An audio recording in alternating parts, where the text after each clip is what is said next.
Hi, I'm Dr. Jessica Higgins, licensed psychologist and relationship coach, and this is the Empowered Relationship Podcast, where we explore how to cultivate connection, security, and relational growth. Today, I am joined by Bill Benjamin, a leader in emotional intelligence consulting and performance under pressure. In this conversation, we explore what Bill calls the last 8%. Those high-stake moments where it feels risky or uncomfortable to say what really matters. If you'd like to strengthen your relationship with more clarity and care, download the free relationship guide, 12 Relationship Principles to Strengthen Your Love, to practice the foundations of secure, lasting connection. You'll find powerful ways to deepen trust, improve communication, and keep love alive. Let's get started. Bill, thank you for joining us. I'm excited about our conversation. I am thrilled to be here. Yes. And you have really identified and coined this last 8% and how it is such a game changer. And I know a lot of your work applies to the professional space, business, and also you've said very clearly, and just even in our chatting here, it might even apply more to the intimate space. And we're going to be applying this to the couple dynamic. But before we do that, for people getting to know you, I'm sure there's a whole signature talk around this, but can you give people a little bit of how this developed, how this became important for you? Yeah, so by the way, for me, it actually applies more in my personal life than it does in business. So there's definitely an application because it's around the difficult stuff, and a lot of the stuff that we deal with is more difficult in our personal lives. My origin story of this work is I have degrees in mathematics and computer science, and I worked at a computer software company for 14 years, and I got promoted. Right? What do you do with a high performer? You promote them. But I actually wasn't a very good manager. I struggled to lead effectively, to create a great culture, all that. It actually was a time in my life when I was struggling personally. I was having a lot of anxiety, a lot of stress. That's actually a quote I heard back then that's always stuck with me. And the quote is, I've had a lot of great moments in my life. I just wish I'd been there for more of them. Yeah, no kidding. So in wanting to do something about this situation, I recognized that it wasn't going to be about getting smarter because I was kind of, an IQ, kind of technical skill guy. I got exposed to this whole area of emotional intelligence and this thing we now call the last 8%. And it really helped me. So some of the stuff I'm about to share was stuff that, I got exposed to as a client, and it really helped me. And so that's kind of the origin of how I got into this work. Thank you for sharing personally. And then also just, it's so common. I'm imagining many people are resonating with a strategy of developing oneself, performing at high levels, and thinking that will get us to some place that things will really come together. And sometimes there's an inner game here that is asking for more development. And secondly, I just so appreciate the field of business and that the consulting and my understanding of, academically, it's industrial organizational psychology that offers consultation to the business world, and how emotional intelligence became and is so useful for, the numbers, as you probably can speak to more than I can, about how that is contributing to performance, maybe even ROI, like that this has a big impact to this emotional intelligence. That's what convinced me, because with degrees in mathematics, computer science, I thought, oh, that stuff's all soft and squishy. Yeah. But I actually learned that there's research and brain science behind it that can actually drive outcomes, not only in business, but I know, John Gottman's work. The number one factor in having a successful relationship of any sort is how you handle conflict, how you deal with challenging emotions. And so, yeah, there's clear data on the outcomes, both in business and personally. And interestingly, our business, kind of our mission is to, help businesses create cultures that are high performing, high care, high accountability. That's our external mission. Our internal mission is to alleviate suffering. Everybody suffers, and there's a certain degree of suffering if you have depression or if you have mental health issues. There's help, but for a lot of people who aren't to that degree, like I was suffering. And so this work really helps at both levels. Yes, it helps drive business outcomes and profit and all that, but more importantly, it drives, it alleviates suffering. And that's what I love about this work. Thank you. Yeah. Appreciate that. And I'm just struck by very basic, I'm sure you would agree that we're not machines, right? We're human, and that so much of even interacting in the business sector is relationship as well as, and so we can't somehow bypass that. Yeah, absolutely. And so you were asking me about kind of the origin of last 8%. So for many years we did work around the area of emotional intelligence, and there's a connection between the two. Where the concept of last 8% came from is my business partner, our founder, Dr. JP Palufry. He was coaching a couple of executives at a large company who weren't getting along. Like that ever happens. And he coached them to have a conversation with each other about the impact they were having on each other. So, by the way, this could be two people in therapy, right? Being coached to have a conversation with each other. So the analogy is perfect. So they went and they had the conversation. They come back from the conversation. They're in the individual coaching sessions, and he asked, "Well, how did it go?" And they were like, "Oh, went fine."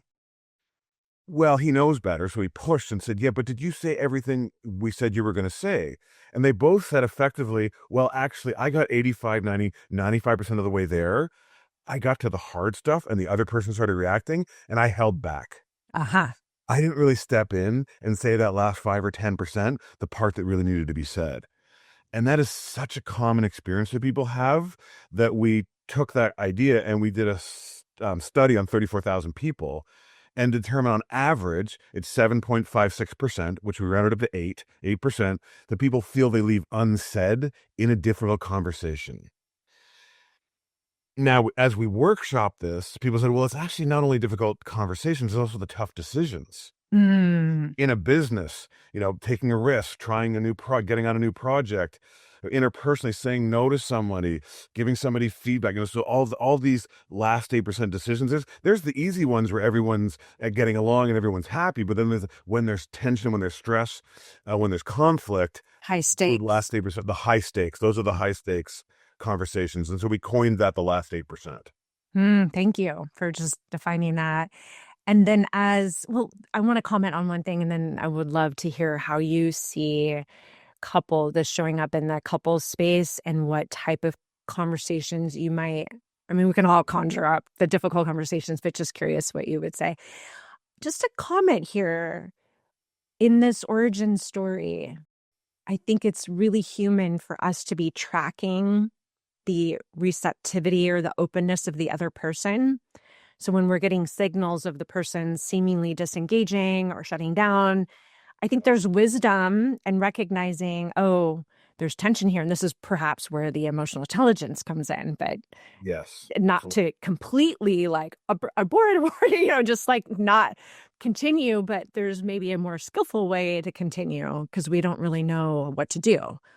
Yeah, I mean, our emotional center is our fear center, right? As you know, Yes. the amygdala is our fear Yes. processing center. And so, yes, when that other person starts to react, we start fearing that they're going to get upset at us. They're going to feel bad. They're not going to like me. They're going to criticize me back. They're going to get that. So that's all our emotional fear center stuff that causes us to step back. Now, interestingly, in our research, there's two predictable default behaviors that people have in last 8% moments. 68% of people, their normal behavior is to avoid. So if you're listening and you're like, yeah, gosh, I'm kind of an avoider, that's okay. That's normal. But what about the other 32%? Well, I fall into that category sometimes. I'm in that difficult conversation. The other person starts reacting. Instead of stepping back, I step in, but I'm coming on too strong, and now I'm making a mess of it. So we talk about people either being avoiders or make a messers. Or in the couple space, people might have heard either the distancer and the pursuer, the one that is, yes. Absolutely. Or in the Gottman work, the stonewaller or the criticizer or the defender or so absolutely. Yeah. Yeah. And that all comes from that fight or flight, emotional mechanism in our brain. We just given it some slightly different language around avoid or make a mess. The other reason, by the way, that these last 8% moments are so important in business and in personal relationships is the cortisol effect. And the cortisol effect is that when there's tension, pressure, uncertainty, conflict, cortisol gets released, which does a number of things. But one of the things it does is it causes memories to sear in. So people remember what you're doing in that difficult moment. They don't remember what you're doing in the, in the another 92% of moments when everything was great. That's why you can do something right 9 times out of 10. But that one time you mess it up, that's what she remembers. I mean, that's what they remember, right? So that's those are key moments in relationships and in business. Yes. And when you spoke, whether or not, whatever the high stakes are, and as we're applying this towards intimate space, Yeah. when something means something so significant or it's a core need or attachment need, then it means a lot more. I mean, I'm stating something that sounds very obvious, but Hmm. to your point about our nervous system, registering that in a way that is highly threatening, Yes. it's that when it means more, it's going to be much more significant and likely trigger threat more. And by the way, if you add in the stored trauma many of us bring into our relationships, Totally. sometimes we're not even reacting to that person. We're reacting to something that happened 10, 50 years ago. And that's the cortisol effect. That's stored. If something happened to us when we were 5 years old, at 55, it's still stored in our emotional memory like it happened yesterday. And so we can Yes. react right away. And so that's another thing that makes those personal relationships even more triggering is all the history we bring to them. Oh my goodness. Yes. To add that with this history, we likely have protective tendencies to avoid those painful feelings of disapproval, rejection, crit- Guilty as charged. same, same, and Well, get it right. And this is a preemptive attempt to avoid this very painful sphere and even the avoiding. And yet you're also saying, so let's look at couplehood. yes. What are some of the conversations that you see couples typically are avoiding of this that qualifies as this last 8%? I mean, in some ways, it's what you're talking about. It's anything that could potentially lead to feelings of rejection, feelings of not being valued, feelings of getting criticized, feelings of hurting the other person, feelings of not being liked. Like we're all driven by these core emotional needs to feel respected, to feel so it's anything. I mean, obviously there's specifics like, conversations around money or someone's behavior or drinking or I mean, it's different for every couple, It but it really is. comes down to, and I know, there's some sort of emotional need that's not getting met, that's being triggered. That's what Mhm. actually, because we're not facing physical threats anymore. There's not tigers jumping out at us.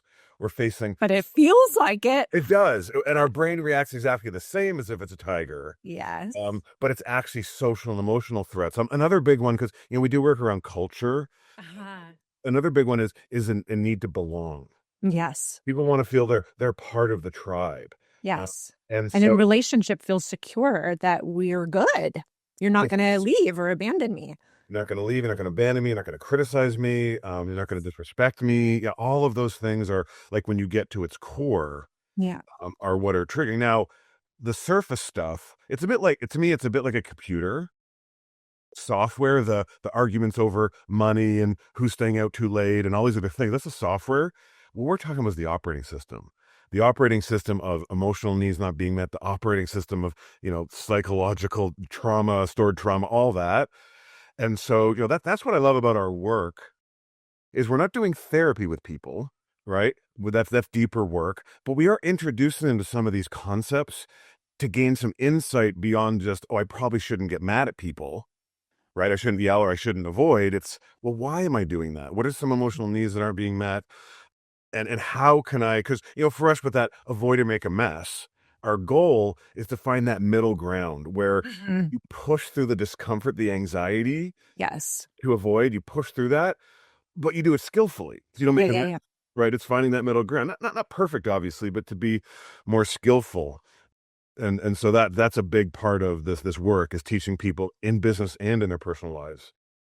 Well, Bill, I have seen, and I don't know if you would agree, that sometimes for folks, the business domain, while it's incredibly important, ties to identity, ties to so many things, Hmm. it might feel less charged than the intimate space. And therefore, there's a little bit more regulation to practice. I've had clients that are doing emotional intelligence work in their business, and they're like, oh, this is what you were talking about, or oh, I see how this is like mapping on some of the things that you've been asking for, we've been trying to get to, and it makes it a bit more accessible in that there's practice ground in the business, and then being able to have some footing and orientation to then be able to address some of the couple space. I don't know if you've seen that, but I have. Oh, all the time. I was actually coaching a CEO of a 12,000 person company. He's like, God, in the midst of the board firing stuff at me, people arguing, I can stay calm.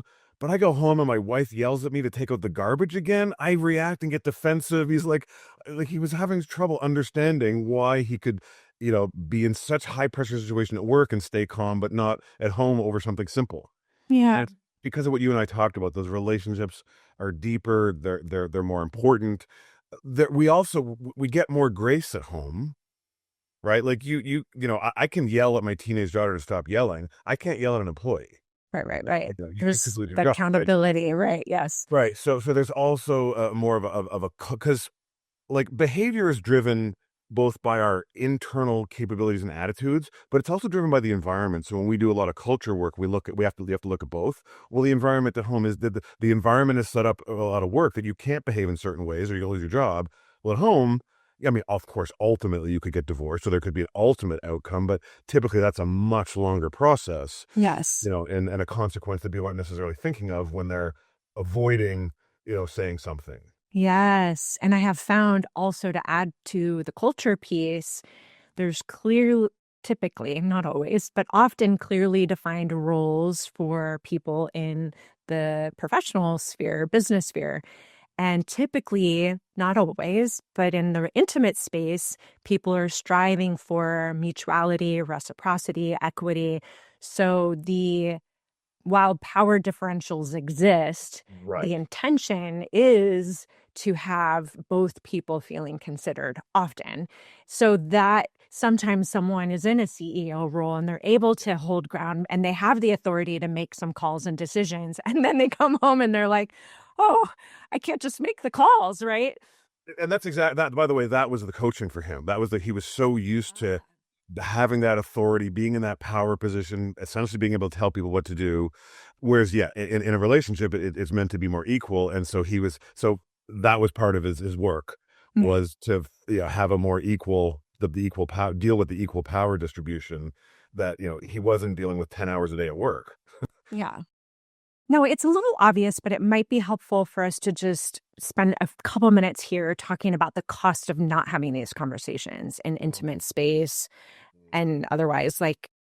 And then I would love to turn towards the emotional intelligence. But is it worth acknowledging how critical these conversations and what can happen when we are in the habit and culture of avoiding? Yeah, and I think there's two costs. There's the cost to business or relationship. Those are the personal costs because in some ways, when you're avoiding, you're trading that short-term anxiety and discomfort for long-term regret. Yeah. Because when you're not speaking your truth, when you're not saying you're holding on to stuff, you're not saying what you need to say. And so some of the stories I have about times I didn't speak up are 25 years ago, and I still regret it. Stuff I remember. And so yeah, there's a personal cost, and then if you hold on to it and it doesn't get spoken, then it becomes toxic. Hmm. Like I know, in your role as a therapist, that then starts to infiltrate into a relationship and you become, it can become Well, people toxic. don't show up, right? Like they're tend to build wedges of like withdrawing, withholding, And then resentment. resentment. The And person keeps doing the same thing, even though you're not really speaking up, but they keep doing it, right, So yeah.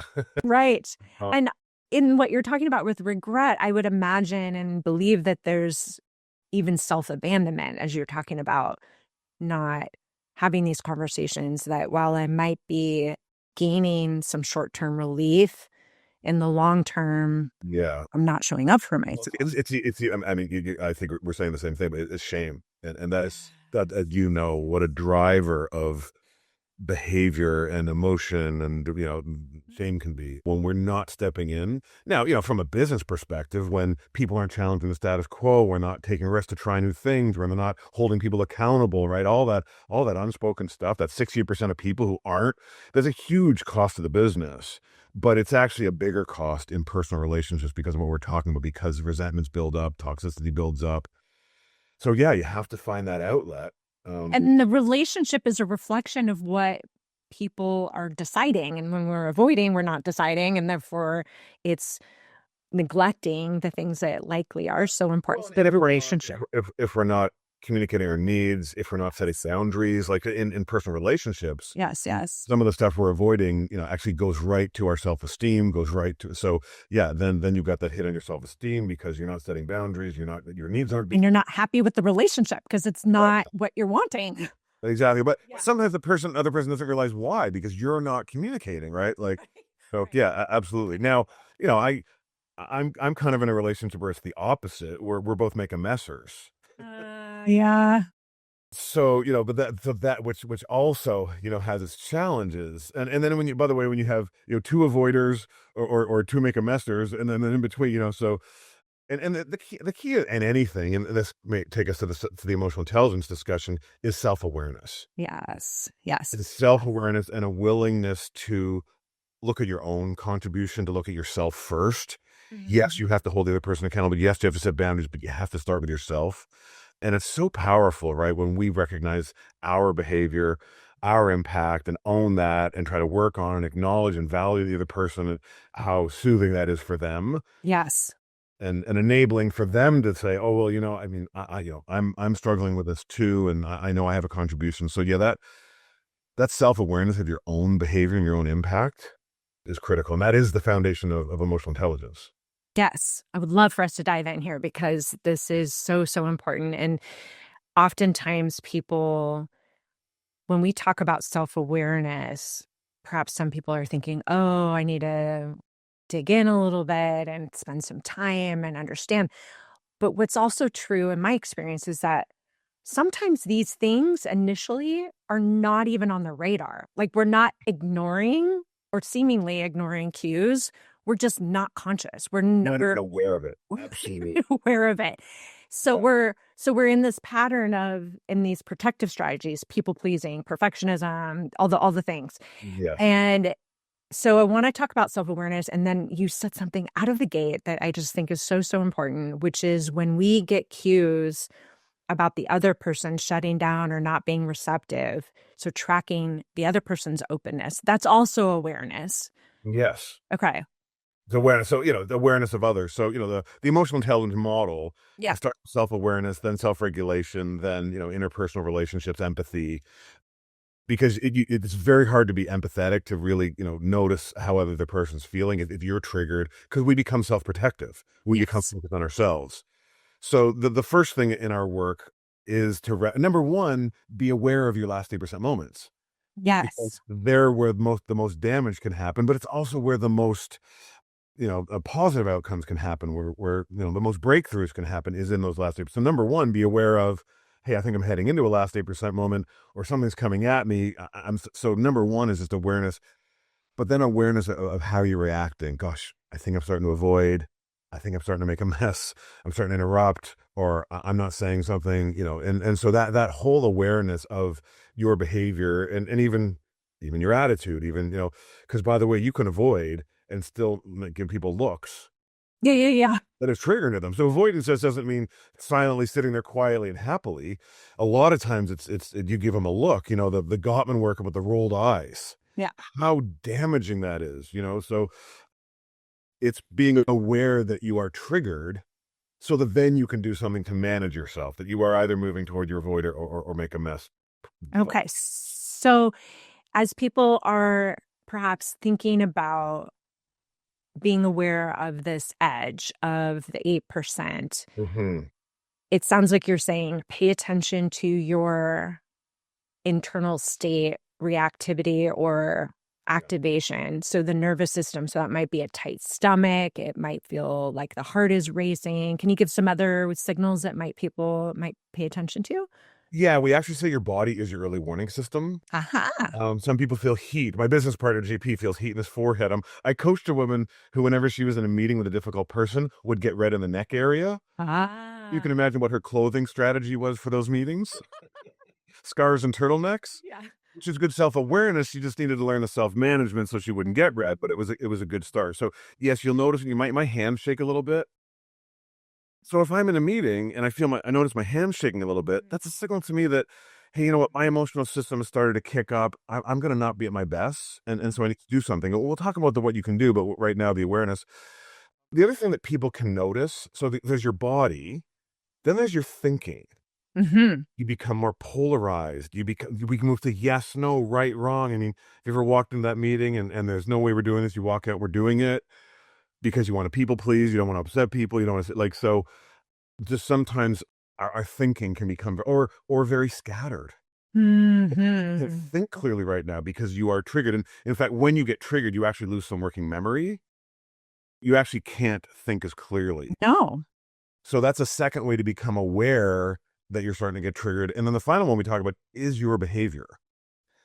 So if I start interrupting people in a meeting, I mean, ask me in a calm moment, should I interrupt people? Is that a good relationship behavior or leadership behavior? No, of course not. But get me a little triggered, and I start to. Mhm. So sometimes you can, or, hey, I'm not saying anything. I'm not speaking up. My relationship person is coming at me and I'm just shutting down. So you can notice from your behavior as well. Got it. So noticing the body cues and then the thinking that perhaps we might get hyper fixated on a strategy or an idea, or we get fuzzy and it just feels like it's Well, we amplify the negative.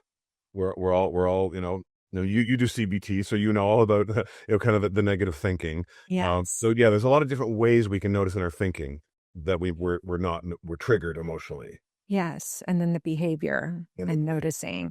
Okay, and then as people build awareness, what is likely true is that there's gonna be a learning curve, and also as one starts to learn, they have more information and can further work with that. "Oh, I have a tendency to interrupt," or "I have a tendency to shut down."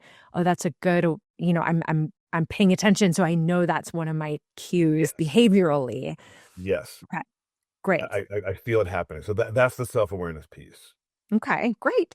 And then as far as these high pressured situations, part of what you're recommending is to not avoid. And then, as I mentioned early on, people sometimes don't know what to do. So if they feel that pressure or that activation, Hmm. shutting down or like calming the situation, let's not say anything we don't mean, like that's not actually a bad thing. And then, yet, if we don't ever come back to it, it can have real costs long term. So talk to people about what you're recommending Okay. people to do. Yeah, I mean, we wrote a book called Performing Under Pressure back in 2015, and it still applies just as much today as it did 10 years ago.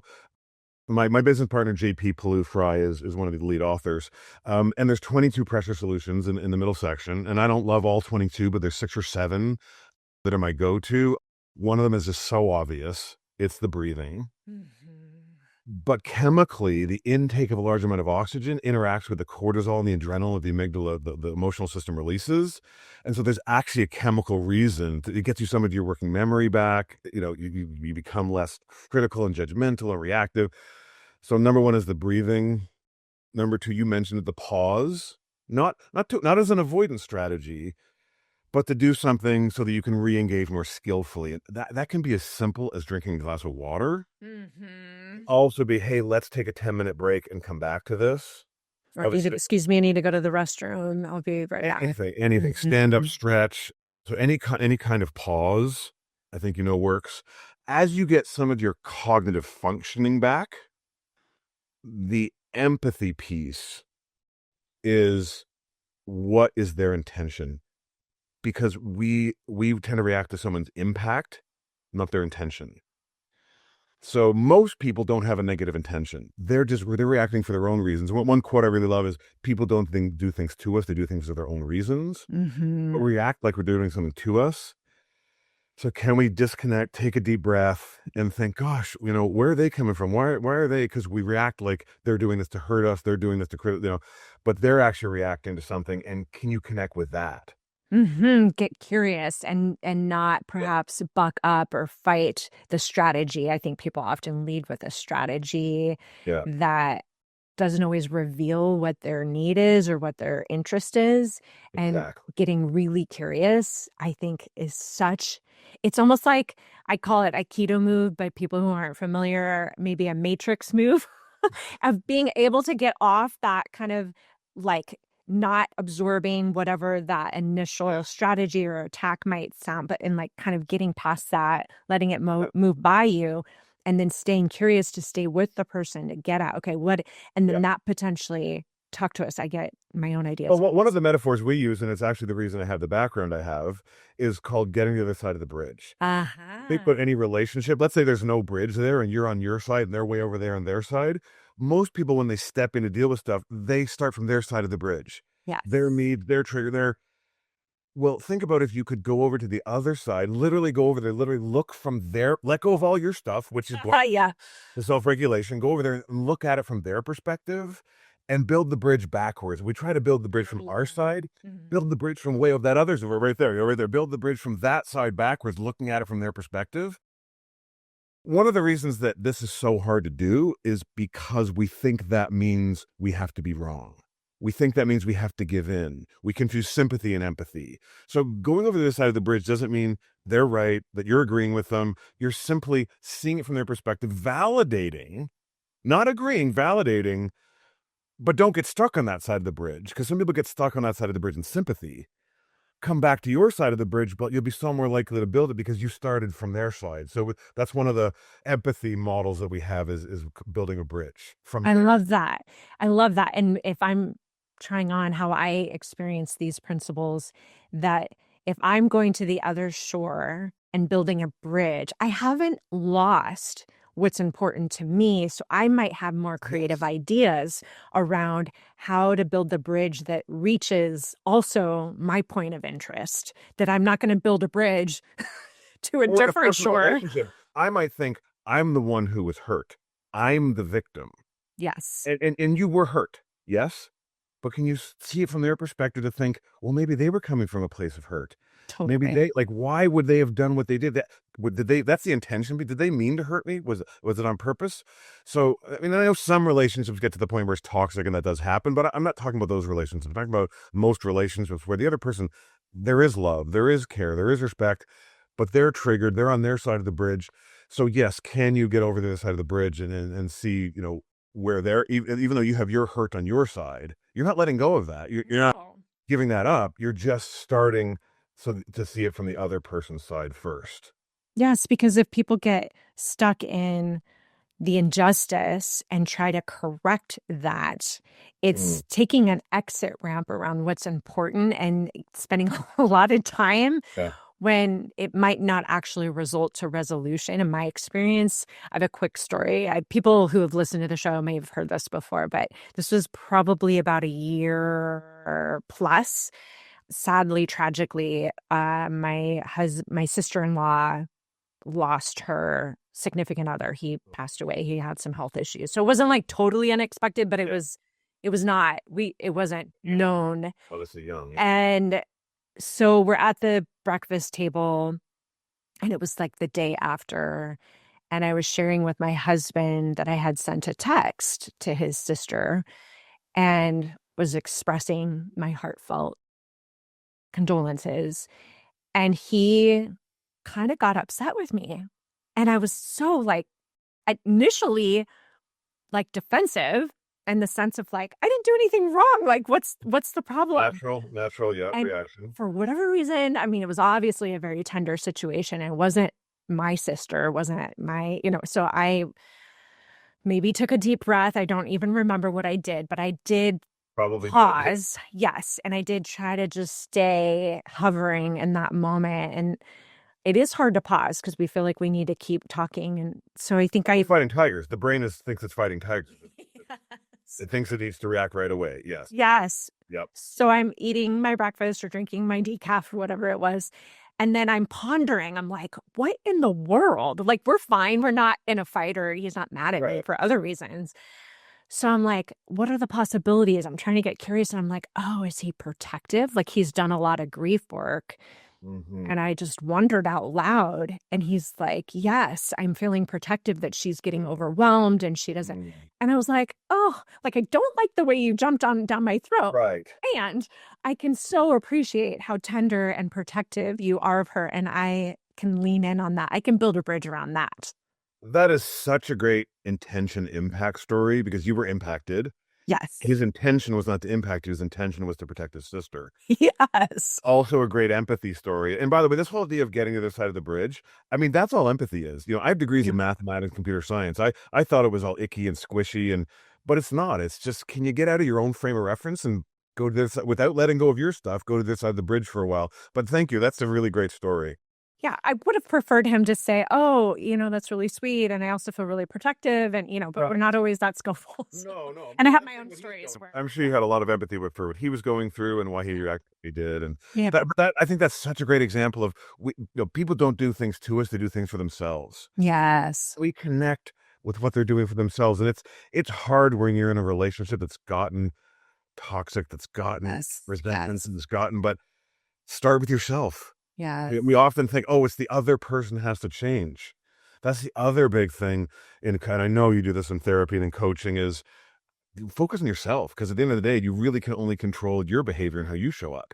yes, Start there. I mean, eventually yes. you may need to set boundaries, express your needs, all of that.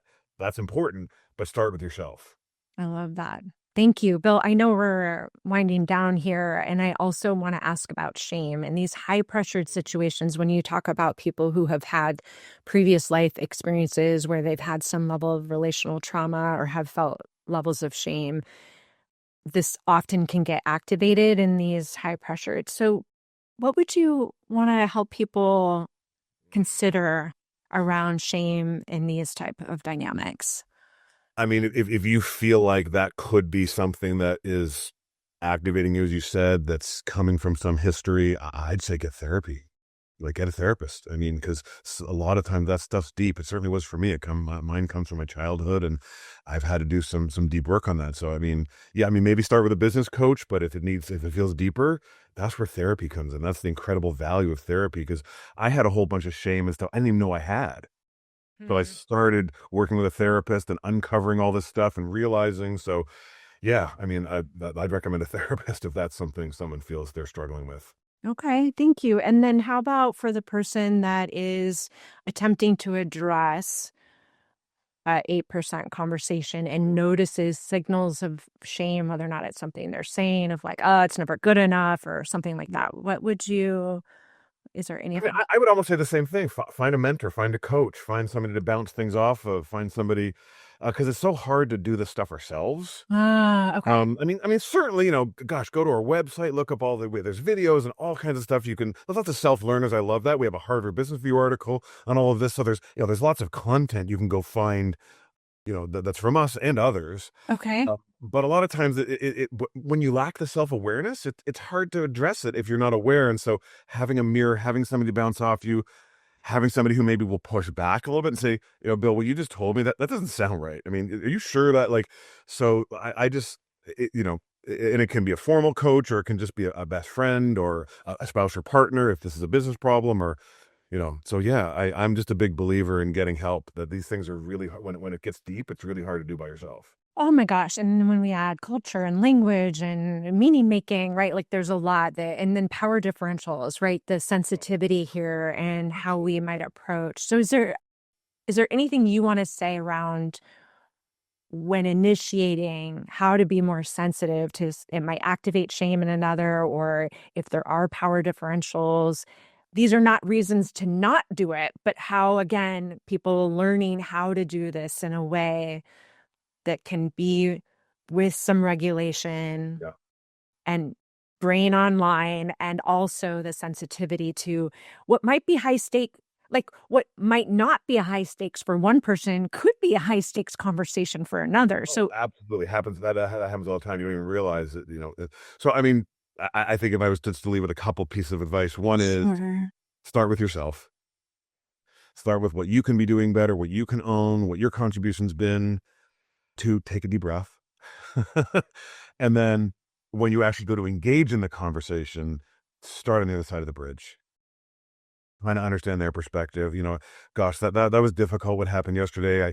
I want to understand more what was going on for you. I want to understand maybe what you were feeling, what you were thinking. Start on the other side of the bridge.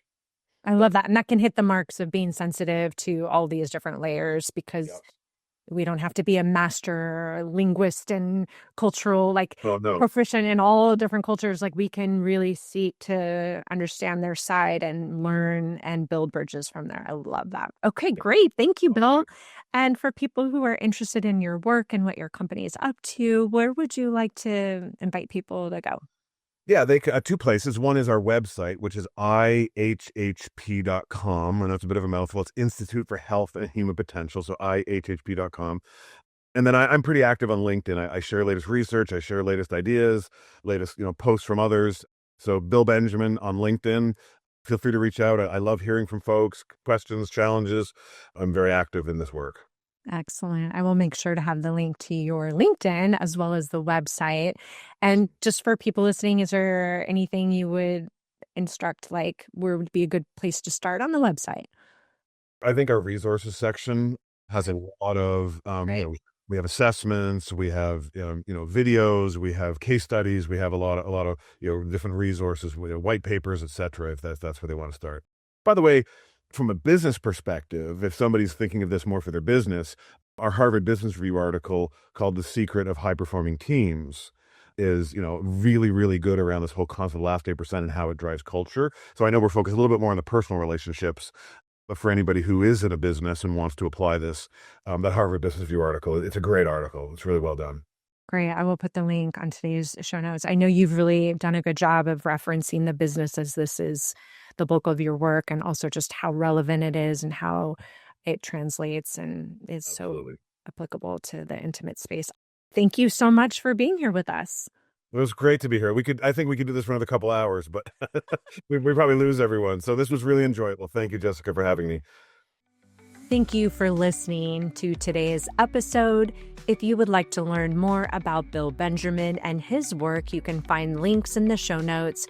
You will also find the free relationship guide, key takeaways, and the full transcript at drjessicahiggins.com/podcast. It's a privilege and an honor to spend this time with you. Thank you again for tuning in. And until next time, take great care.